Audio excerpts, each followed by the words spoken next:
പുതിയൊരു വീഡിയോയിലേക്ക് എല്ലാവർക്കും സ്വാഗതം.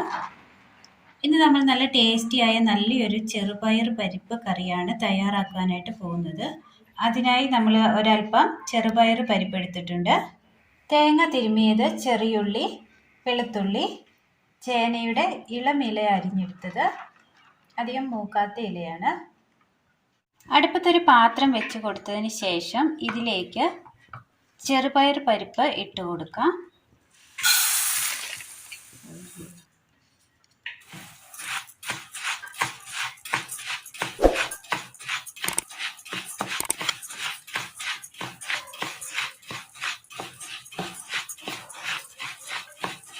നല്ല ടേസ്റ്റിൽ തയ്യാറാക്കി എടുക്കാൻ പറ്റിയ നല്ലൊരു കറിയാണ്. എല്ലാവരും ഒന്ന് ചെയ്ത് നോക്കണം. അഭിപ്രായങ്ങൾ കമൻറ്റ് ബോക്സിൽ അറിയിക്കാൻ മറക്കരുത്. ചെറുപയർ പരിപ്പ് അങ്ങനെ വറുത്തെടുത്തിട്ടുണ്ട്. തീ ഓഫ് ചെയ്യാം. വറുത്ത് വെച്ച ചെറുപയർ പരിപ്പിൽ നിന്നും ഒരൽപ്പം എടുത്തതിന് ശേഷം നന്നായി കഴുകി ക്ലീൻ ചെയ്തതിന് ശേഷം കുക്കറിലേക്ക് ഇട്ട് കൊടുക്കാം. ചൂടുവെള്ളം, 2 പച്ചമുളക്, ഉപ്പൊരൽപ്പം. കുക്കറൊന്ന് മൂടി വെച്ച് കൊടുക്കാം.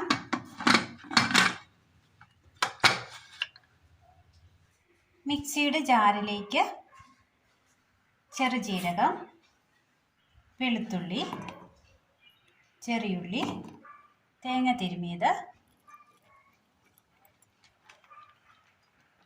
മഞ്ഞൾപ്പൊടി, മല്ലിപ്പൊടി, മുളക് പൊടി, വെള്ളം, ഇത് നന്നായി ഒന്ന് അരച്ചെടുക്കുക. പാനിലേക്ക് ഒരൽപ്പം എണ്ണ ഒഴിച്ചു കൊടുക്കുക. കടുക്,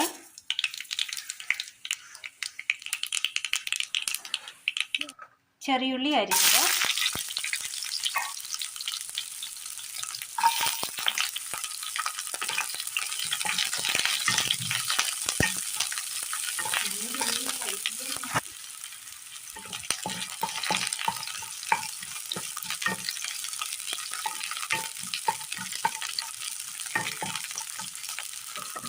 ഇതിലേക്ക് വറ്റൽമുളക് ഇട്ട് കൊടുക്കാം.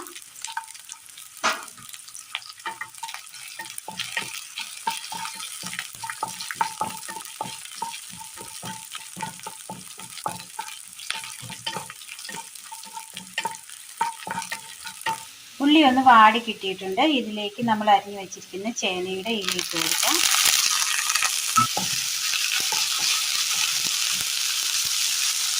ചേനയുടെ ഇല ഇട്ട് കൊടുത്തതിന് ശേഷം നന്നായി ഒന്ന് വഴറ്റിയെടുക്കാം.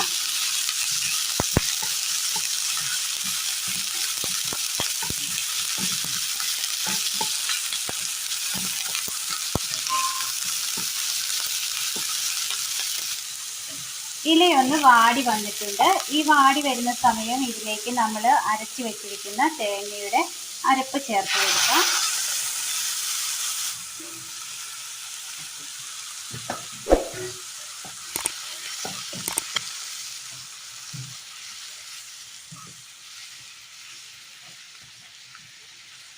അരപ്പൊഴിച്ചു കൊടുത്തതിന് ശേഷം നന്നായി ഒന്ന് തിളച്ച് വന്നിട്ടുണ്ട്. ഈ സമയം വേവിച്ച് വെച്ചിരിക്കുന്ന ചെറുപയർ പരിപ്പ് ഒഴിച്ചു കൊടുക്കാം.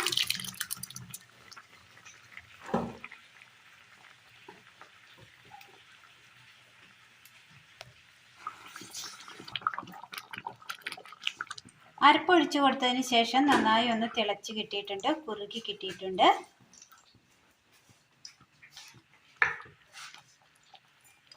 ഇനി ഇതിന് മുകളിലായി ഒരൽപ്പം നെയ്യ് ഒഴിച്ചു കൊടുക്കാവുന്നതാണ്. ചോറിന് ഒഴിച്ചു കൂട്ടാൻ പറ്റിയ ടേസ്റ്റിയായ നല്ലൊരു നാടൻ കറിയാണ്. എല്ലാവരും ഒന്ന് ചെയ്ത് നോക്കണം. നെയ്യിൻ്റെ സ്മെല്ല് ഇഷ്ടമില്ലാത്തവർക്ക് ശുദ്ധമായ വെളിച്ചെണ്ണ ചേർക്കാവുന്നതാണ്. അപ്പോൾ ഇന്നത്തെ വീഡിയോ എല്ലാവർക്കും ഇഷ്ടമായി എന്ന് വിചാരിക്കുന്നു. ഇഷ്ടമായാൽ ലൈക്ക് ചെയ്യാനും ഷെയർ ചെയ്യാനും സബ്സ്ക്രൈബ് ചെയ്യാനും മറക്കരുത്. താങ്ക്